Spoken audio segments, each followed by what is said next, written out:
ሪች ዳድ ፑር ዳድ።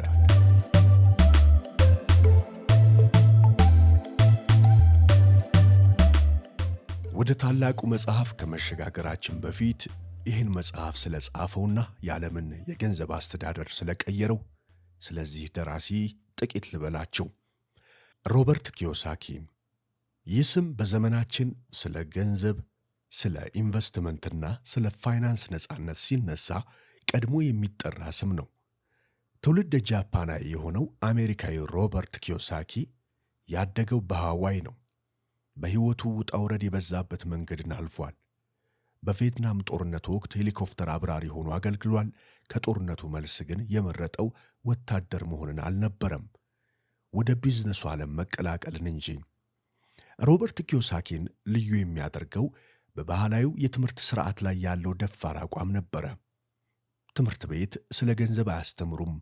ስለዚህ ሰዎች ጥሩ ውጤት አምጥተው ተመርቀው ይወጡና ዕድሜ ልካቸው ለገንዘብ ሲሰሩ ይኖራሉ የሚለው ሮበርት ይህን ክፍተት ለመሙላት ሪች ዳድ ሀብታሙ አባቴ የተሰኘ ግዙፍ ኩባንያን አቋቋመ። እንደ አውሮፓውያን አቆጣጠር በ1997 ዓ.ም ሪች ዳድ ፑር ዳድ የተሰኘውን መጽሐፍ ሲያሳትም ብዙ አታሚዎች ሐሳቡን አልወደዱለትም ነበር። ትምህርት ቤት መሄድ ለስኬት ብቸኛው መንገድ አይደለም የሚለው ሐሳቡ ብዙዎችን አስቆጥቶም ነበረ። ነገር ግን መጽሐፉ ታተመ፣ ውጤቱም እጅግ አስደንጋጭ ነበር። መጽሐፉ በኒውዮርክ ታይምስ የሽያጭ ዝርዝር ላይ ለ6 ዓመታት ያክል በመቆየት ታሪክን ሠራ። በዓለም ዙሪያም ከ40 ሚሊዮን ኮፒ በላይም ተሸጠ። ሮበርት ኪዮሳኪ ጸሐፊ ብቻ አይደለም፣ ኢንቨስተር ነው፣ መምህር ነው፣ እንዲሁም አነቃቂ ንግግር አድራጊ ነው። ዛሬ የምናየው ሥራው በሚሊዮን የሚቆጠሩ ሰዎችን ከድህነት አስተሳሰብ አውጥቶ ወደ ሀብት ጎዳና የመራ ወርቃማ መጽሐፍ ነው። ሀብታሙ አባቴና ድሃው አባቴ፣ ሪች ዳድ ኤንድ ፑር ዳድ። የመጽሐፉ ጥቅል ሐሳብ እንደሚከተለው ወደ እናንተ ቀርቧል። ሰብስክራይብ በማድረግ ካጠገቡ ያለችውንም የደውል ምልክት በመጫን የቤተሰባችን አካል ሁኑ። በቀጥታ ወደ መጽሐፉ አመራው።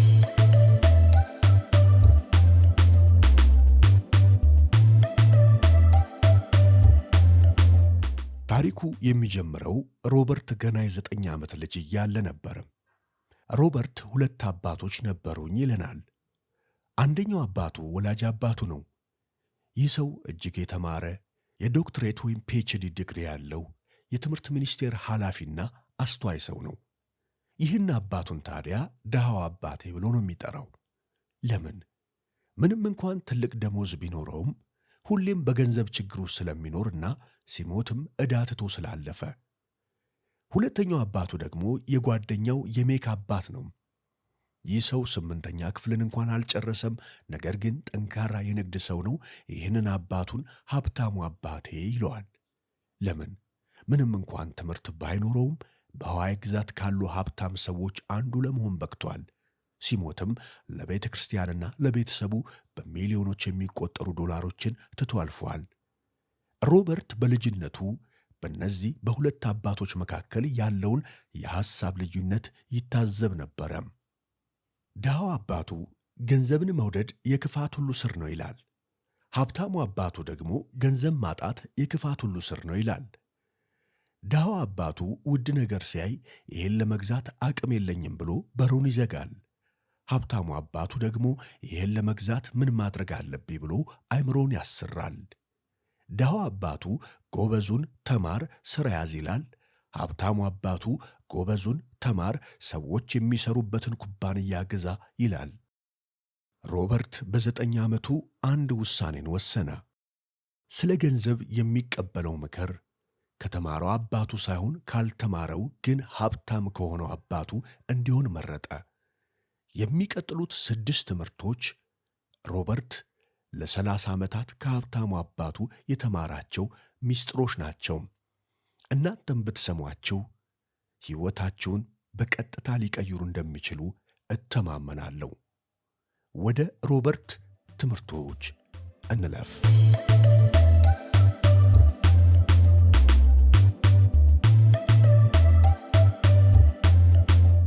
በቀጣዩ ምዕራፍ ሮበርት የሚለን ሀብታሞች ለገንዘብ አይሰሩም፣ ዘ ሪች ዶንት ወርክ ፎር መኒ የሚል ሐሳብና ይዘት አለው።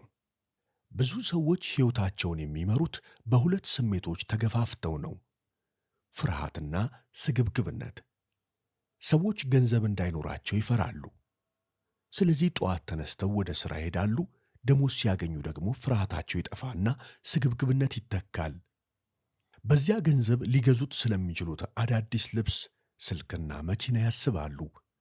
ገንዘቡን አውጥተው ይጨርሱታል። ከዛ መልሶ ገንዘብ የማጣት ፍርሃት ይመጣል። ተመልሰው ወደ ሥራቸው ይሄዳሉ፣ ገንዘብን ፍለጋ። ይህ ዑደት ዘ ራት ሬስ ወይም የአይጥ ሩጫ ይባላል። ልክ እንደ አይጥ በመንኮራኩር ውስጥ እንደሚሮጥ ግን የትም እንደማይደርስ ማለት ነው። ሀብታሙ አባቱ ለሮበርት ያስተማረው የመጀመሪያው ትምህርት ይህንን ነው። ድሆችና መካከለኛ ገቢ ያላቸው ሰዎች ለገንዘብ ይሰራሉ፣ ሀብታሞች ግን ገንዘብ እንዲሰራላቸው ያደርጋሉ። ሮበርትና ጓደኛው ማይክ በልጅነታቸው ለሀብታም አባታቸው በሰዓት 10 ሳንቲም እየተከፈላቸው እንዲሰሩ ይደረግ ነበረ። ሥራው አድካሚ ነበር። ሮበርት ተናደደ። ደሞዝ እንዲጨመርለትም ጠየቀ። ሀብታሙ አባቱ ግን ደሞዝ መጨመር ችግሩን አይፈታውም፣ ስሜትህን መቆጣጠርና አእምሮህን ማሰራት ተማር አሉ። በመጨረሻም ልጆቹ በነፃ ለመስራት ተስማሙ። በነፃ ሲሰሩ አእምሮአቸው ለገንዘብ ማሰብን አቆመና ዕድልን ወይም ኦፖርቹኒቲን ማየት ጀመሩ። የጣሏቸውን የቀልድ መጻሕፍት በመሰብሰብ ላይብረሪ ከፈቱ። ከዛም ሳንቲም የሚያስገኝ ሥራን ፈጠሩ። ለገንዘብ መሥራት አቁመው ገንዘብ የሚያመጣላቸውን መንገድ ፈጠሩ ማለት ነው። ቀጣዩ ምዕራፍ የፋይናንስ ዕውቀት ይሰኛል። ዋይ ቲች ፋይናንሻል ሊትሬሲ? ሀብታም ለመሆን ምን ያክል ገንዘብ ታገኛለህ የሚለው ሳይሆን ምን ያክል ገንዘብ ማስቀረት ቻልክ የሚለው ነው ዋናው። ሎተሪ የደረሳቸው ሰዎች በጥቂት ዓመታት ውስጥ ወደ ድህነት የሚመለሱት ለዚህ ነው። ገንዘብ አላቸው፣ የፋይናንስ ዕውቀት ግን የላቸውም። የፋይናንስ ዕውቀት መሠረቱ አንድ ነው። እሱም በሀብት አሴትና በዕዳ ሊያቢሊቲ መካከል ያለው ልዩነትን ማወቅ ነው። ደንቡ ቀላል ነው። ሀብት ወይም አሴት ማለት ወደ ኪስህ ገንዘብ የሚያስገባ ነገር ነው። ዕዳ ሊያቢሊቲ ማለት ከኪስህ ገንዘብ የሚያወጣ ነገር ነው። ብዙ ሰዎች ዕዳን እየገዙ ሀብት እንደገዙ ያስባሉ። ለምሳሌ ቤት። ድሃው አባት ቤት ትልቁ ኢንቨስትመንቴ ነው ይላል። ሀብታሙ አባት ግን የምትኖርበት ቤት ዕዳ ነው ይላል። ለምን? ምክንያቱም በየወሩ የቤት ዕዳ፣ ሞርጌጅ፣ ግብር፣ ኢንሹራንስና የጥገና ወጪ ከኪስ ስለሚያወጣ። ሀብታሞች የሚሰበስቡት አሴት ነው። አክሲዮን፣ ቦንድ፣ የሚከራይ ቤት፣ የአእምሮ ንብረት፣ መጽሐፍ፣ ሙዚቃ ሊሆን ይችላል። እነዚህ ነገሮች እየተኛህም ቢሆን ገንዘብን ያስገቡልሃል። ድሆች ወጪ ብቻ አላቸው። መካከለኛ ገቢ ያላቸው ደግሞ ዕዳን ሀብት መስሏቸው ይገዛሉ። ውድ መኪና፣ ትልቅ ቤት። ስለዚህ ሀብታም ለመሆን ከፈለክ የአሴት ዝርዝር ላይ አተኩር። ወደ ኪስህ ገንዘብ የሚያስገባውን ነገር ብቻ አብዛ። ቀጣዩ ምዕራፍ የራስህን ቢዝነስ እወቀው ይላል። ማይንድ ዮር ኦውን ቢዝነስ። ብዙ ሰዎች ሙያ፣ ፕሮፌሽንና ቢዝነስን ይምታታባቸዋል። አንድ የባንክ ሠራተኛን ቢዝነስ ምንድን ነው ብለህ ብትጠይቀው ባንክ ሠራተኛ ነኝ ይልሃል። ይህ ሙያው እንጂ ቢዝነሱ አይደለም። ሙያ ማለት ለሌላ ሰው የምትሠራበት ሲሆን ቢዝነስ ግን የአንተ ሀብት ወይም አሴት ክምችት ነው። የማክዶናልድስ መስራች ሬይ ክሮክ ለአንድ ዩኒቨርሲቲ ተማሪዎች ንግግር ሲያደርግ የኔ ቢዝነስ ምንድን ነው ብሎ ጠየቀ። ተማሪዎቹ ሳቁና ሃምበርገር መሸጥ ነው አሉት። ሬይ ክሮክን ተሳስታችኋል፣ የኔ ቢዝነስ የሪል ስቴት ቢዝነስ ነው አላቸው። ማክዶናልድስ የሚገነባባቸውን ቦታዎች ይገዛ ነበር። ዛሬ ማክዶናልድስ በዓለም ላይ ትልቁ የሪል ስቴት ባለቤት ነው። በርገር መሸጥ ሙያው ሲሆን መሬት መያዝ ግን ቢዝነስ ወይም አሴቱ ነበረ። መልእክቱ ምንድን ነው? የቀን ሥራህን አትልቀቅ። ነገር ግን ደሞዝህን እየጠበቅ ጎን ለጎን የራስህን አሴት ገንባ። አክሲዮን ግዛ ወይም ንግድ ጀምር። ሙሉ ትኩረትህን ለሌላ ሰው ከመስራት ወደ ራስ ንብረት ማፍራት አዙር።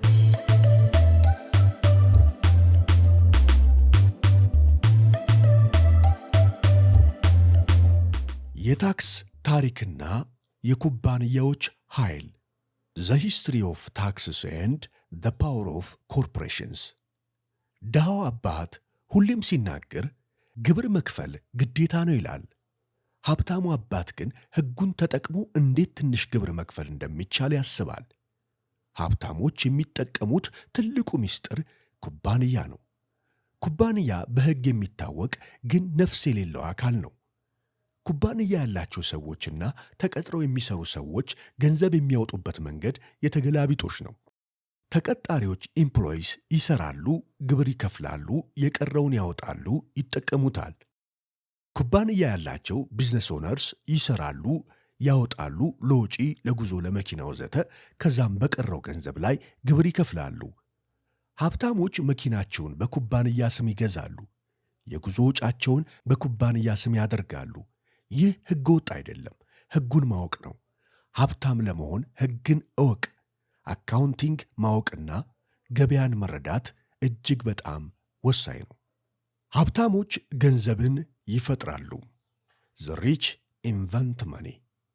በገሃዱ ዓለም ወደፊት የሚሄዱት ብልህ የሆኑት ብቻ ሳይሆኑ ደፋር ወይም ቦልድ የሆኑት ናቸው።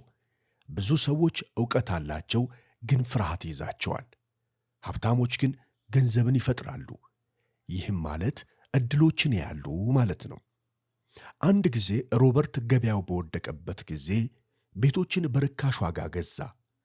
ከዚያም ገበያው ሲስተካከል አትርፎ ሸጣቸው። ይህን ለማድረግ የራሱን ገንዘብ ብቻ አልተጠቀመም፣ የሌሎችን ገንዘብና የሕግ ዕውቀቱን ተጠቅሞ ነበረ። ሁላችንም ውስጥ ትልቅ የተፈጥሮ ስጦታ አለ። ነገር ግን በራስ መተማመን ማጣት ወደ ኋላ ይጎትተናል። የፋይናንስ አይኪው ማዳበር ማለት ብዙ አማራጮችን ማየት ማለት ነው። ገንዘብ የለኝም ከማለት ይልቅ ገንዘብ እንዴት መፍጠር እችላለሁ ብሎ መጠየቅ ጥሩ ዕድል በዓይናችን ሳይሆን በአእምሮአችን ውስጥ ነው የምናየው።